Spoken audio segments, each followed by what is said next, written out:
یہ سرکار جب سے بنی ہے، جس سرکار کی قیادت عمر عبداللہ صاحب کر رہے ہیں، یہ سرکار کمیٹیڈ ہے لوگوں کو اچھی ہیلتھ فیسلٹی دینا، لوگوں کو اچھی تعلیم دینا، لوگوں کو اچھا روڈ اسٹرکچر دینا، لوگوں کو صاف پانی فراہم کرنا۔ اور یہ سرکار جب سے بنی ہے تب سے ہم یہی کوشش کر رہے ہیں، چاہے میں آپ ہاسپٹلوں کو MRI فراہم کرنے کی بات ہو، کیتھ لیب دینے کی بات ہو، CT اسکین دینے کی بات ہو، ڈاکٹرز کی اویلیبلٹی کی بات ہو، ایجوکیشن میں ٹیچرز دینے کی بات ہو۔ اور مجھے یہ کہتے ہوئے فخر ہو رہا کہ آنریبل چیف منسٹر صاحب نے جو اپنے بجٹ سپیچ میں جو وعدے کیے تھے، جو کمٹمنٹس دی تھی، چاہے وہ ادھم پور کا MRI ہو، چاہے وہ راجوری کا MRI ہو، چاہے وہ ڈوڈا کی کیتھ لیب ہو، چاہے وہ GMC سری نگر کی کیتھ لیب ہو، چاہے وہ بارہمولہ ہاسپٹل کے MRI ہو، اور اس کے علاوہ ابھی آگے بہت کچھ کرنا باقی ہے، لیکن انشاءاللہ ایک اچھی شروعات ہوئی جو اس سرکار نے کی ہے۔ آج یہ سرکار کام کر رہی ہے، آگے بڑھ رہی ہے، جس سے ہمارے مخالفوں کو فرسٹریشن آئی ہوئی ہے۔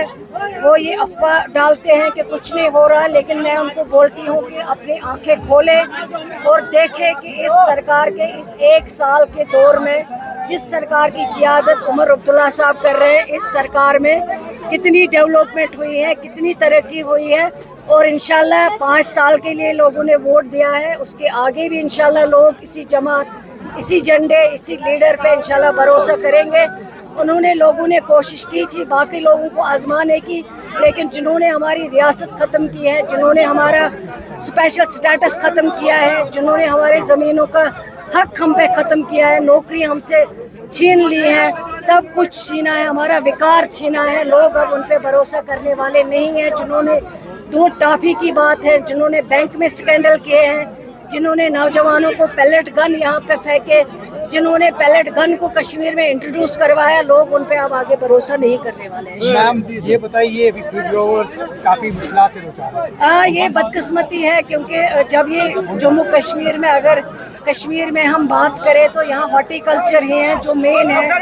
جس سے لوگوں کو کچھ کمانے یا روزی روٹی کا فائدہ جو ہے وہ ہوتا ہے۔ لیکن یہی ہارٹی کلچر کا جب ٹائم آتا ہے، جو ہماری ہائی وے ہے وہ بند ہو جاتی ہیں۔ اس بار پھر وہی ہوا ہے، ہائی وے بند ہو گئی ہے، بارشوں کی وجہ سے کافی نقصان ہوا ہے، اور فروٹ گروورز کو کافی زیادہ نقصان اٹھانا پڑا ہے، جس کے لیے آنریبل چیف منسٹر نے پہلے ہی بات کی ہے ٹرین کے لیے، تاکہ ٹرین ملے اور ٹرین سے اپنا فریڈم روٹ جو ہے جموں کشمیر تک سے، کشمیر سے باہر جموں تک پہنچا سکے، اس کے آگے ان کو لے سکے۔ تو اس کے لیے آنریبل چیف منسٹر صاحب نے کئی میٹنگز کی ہیں، کوشش کر رہے ہیں، اور انشاءاللہ مجھے امید ہے یہ جو ان کا مسئلہ ہے۔ اور چیف منسٹر صاحب نے پچھلے میٹنگ میں ڈائریکشن دی ہے، جب انہوں نے فلڈ سے ریلیٹڈ میٹنگز کی ہے، انہوں نے کہا ہے کہ آپ اے گریڈ مطلب جیسے اے زون میں رکھو گے کہ روڈز کو نقصان ہوا، PDD کو نقصان ہوا، لوگوں کے مکانوں کو نقصان ہوا، آپ یہ بھی اس میں رکھو کہ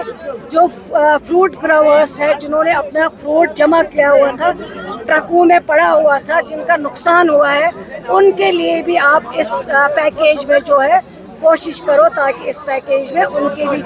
کنسیڈر کیا جائے، ان کو بھی کمپنسیٹ کیا جائے۔ اپوزیشن کا حملہ جاری ہے کہ آج بھی محبوبہ مفتی نے اپنے بیان میں کہا کہ یہ جو PSA لگا ہے ملک میں، یہ عمر سرکار کی بدولت ہے۔ یہ اسی کی بدولت ہے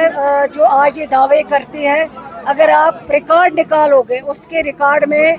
جب وہ 14 میں وزیر اعلیٰ تھی جموں کشمیر کی، اس وقت کتنے نوجوانوں کو پیلٹ گن سے آنکھیں ختم کی گئی ہیں۔ اگر آج انشا شپیان کی جو بچی تھی، جس کو ٹوٹلی بلائنڈ کیا گیا تھا، جس کی آنکھیں چھینی گئی ہیں، پیلٹ گن اگر کسی نے انٹروڈیوس کیا وہ اسی نے کیا ہے۔ اگر کالے قانون جو یہاں لگے ہوئے ہیں آج تک، وہ ان کے باپ مرحوم مفتی محمد سعید صاحب نے جب وہ ہوم منسٹر تھے، ہندوستان نے آج تک کسی پہ بھروسہ نہیں کیا ہے، کسی مسلمان کو ہوم منسٹر نہیں بنایا ہے۔ وہ واحد شخصیت تھے مفتی محمد سعید صاحب،